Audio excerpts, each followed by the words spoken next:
I would buy for myself rice and beans. These things store very, very well for a very long time. And if you seal them in Mylar with oxygen absorbers, and that's an easy thing to do.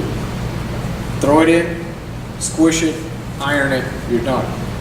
And that'll last for 20, 30 years.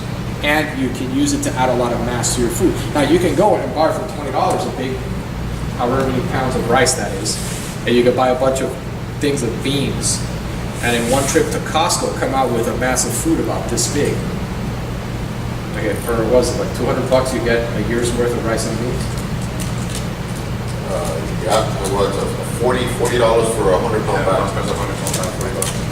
So, I mean, you're getting a lot of value there. When the Haitian earthquake hit, a friend of mine was with the Knights of Malta. He was running a food bank here and getting food to send over to Haiti.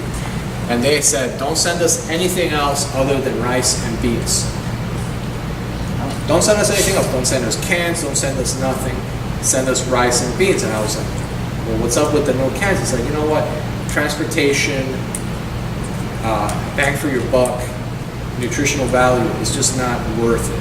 We take rice and beans and we can maximize the hell out of it. So that works well if that's something that's part of your diet. Now, a friend of mine tried, as an experiment, eating a diet that was mostly rice and beans, and he's not a Latin guy, did not grow up eating rice and beans. And he would call me up, he's like, Tony, man, I got a problem. What's the problem? It's like, my clothes, they're not fitting right.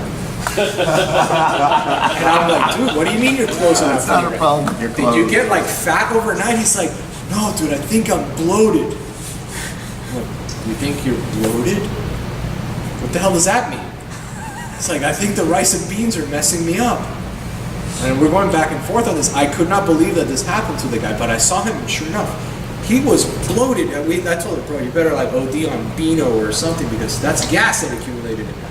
I didn't believe that was humanly possible. And that's the problem. That's why if you're organizing your food stores, you got to organize it based on things that you're somewhat accustomed to.